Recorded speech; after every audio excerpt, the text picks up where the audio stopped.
Oke, halo semuanya. Perkenalkan, saya Monica Putri Mutiara dari Information System Laboratory.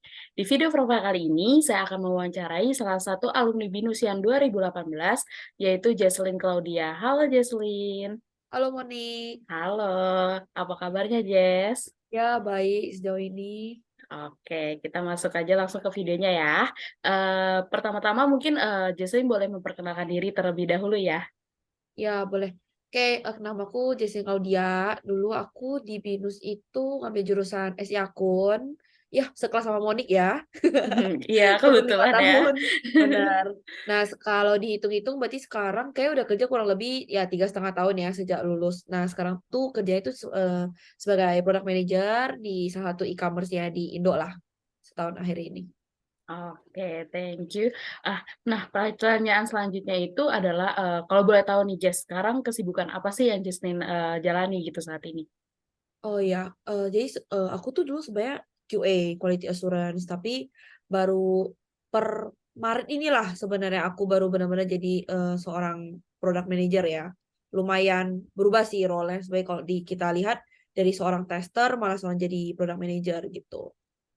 Oke, nah tadi Jasmine berarti ada mention Jesslyn tuh ada perubahan role ya dari Hmm. QA menjadi PM. Nah, kira-kira kalau boleh tahu sejak kapan sih Jesslyn menjadi PM gitu?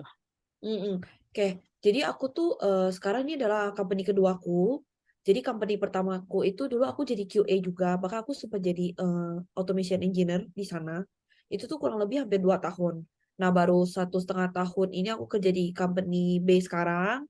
Berarti aku jadi PM mungkin kurang lebih 9 bulan kali ya, karena hampir setahun yang lalunya itu aku masih jadi QA gitu di sini. Oke, nah kalau kita bahas QA-nya dulu nih Jesslyn. Kalau boleh tahu kerjaan waktu Jesslyn jadi QA itu kira-kira ngapain aja ya? Iya. Oke, dulu jadi pas aku ceritain dari company A dulu kali ya, biar Boleh. jadi berasa perbedaannya gimana, Mbak. Oke. Jadi kalau dulu aku di company A itu, aku tuh kan QA engineer. Nah, kalau misalnya aku jadi QA engineer tuh, aku create automation. Terus bahkan aku juga ada ngelakuin manual testing juga, regression testing. Lumayan banyak lah, bikin test case, test plan, dan lainnya gitu. Nah, cuma perbedaannya adalah sejak aku pindah ke company B, aku tuh menjadi manual QA. Nah, kalau manual QA itu purely melakukan testing hanya end to end, tapi nggak ada bikin automation sama sekali gitu. Karena untuk company sekarang itu tim development-nya itu ada di luar negeri, nggak di Indo gitu. Jadi kita tuh QA-nya lebih ke yang lokal aja gitu, lokal QA kita verify sebelum dirilis lah, ibaratnya kayak gitu. Nah, kalau dari segi QA itu sebenarnya dulu kerjanya ya mostly lebih ke bikin test case, ngetes regression, bug atau enggak live testing dan gitulah yang bikin report gitu. Nah, kalau kalau misalnya dari QA ke PM mau dibilang sebenarnya lumayan jauh lah pekerjaannya gitu kalau dibandingin. Oke. Nah, tadi kita putus di bagian perbandingan pekerjaan gitu ya, Jesslyn. Nah, kalau boleh tahu nih perbandingan, mungkin kan dari role seorang QA tiba-tiba jadi seorang PM kan itu agak berbeda ya, Jesslyn ya. Kira-kira apa Ya, sih perbedaannya? oke.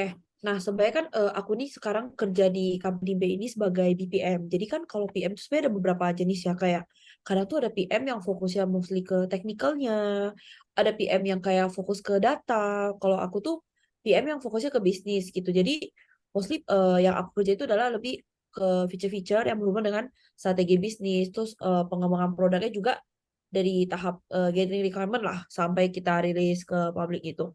Nah, kalau misalnya dibandingin, kalau jadi PM tuh lebih banyak aspek yang harus diperhatiin, Monik.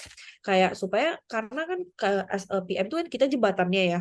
Jadi kita harus berusaha sebisa mungkin nggak ada miscommunication gitu loh antara kita dengan stakeholder kita dan bahkan dengan tim development kita gitu yang ada di luar negeri gitu. Nah, kalau misalnya ditanya kesehariannya biasanya ngapain aja, kita tuh kalau untuk BPM tuh lebih fokus pada requirement ya. Terutama kita pengen banget punya improvement atau mungkin kita punya sebuah fitur-fitur baru lah yang bisa support supaya bisnis kita itu semakin berkembang gitu.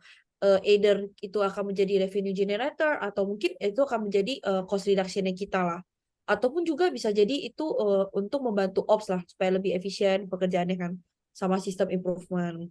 Nah, selain itu juga kalau misalnya jadi PM tuh sebenarnya kalau untuk di company sekarang ya, kadang tuh kita melakukan UAT gitu. Nah, cuma kan kalau UAT kan sebenarnya lebih ke tahap akhir testing ya.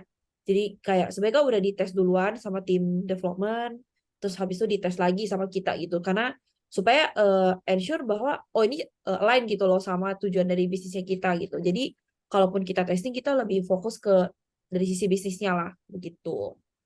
Selain itu apa lagi ya?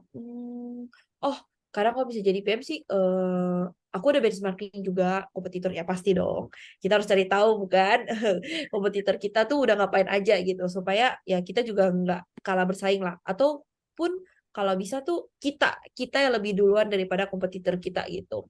Sama juga kita berusaha mencari sebanyak mungkin feedback user lah terhadap aplikasi kita gitu. Kayak apakah mungkin mereka nemuin bug atau mungkin misalnya kadang kayak aplikasinya itu error tapi cuma di HP-HP tertentu kan kita nggak ada yang tahu kan. Jadi mostly kita kumpulin semua feedback, terus kita cek satu persatu, terus baru kita berusaha improve lah dari itu.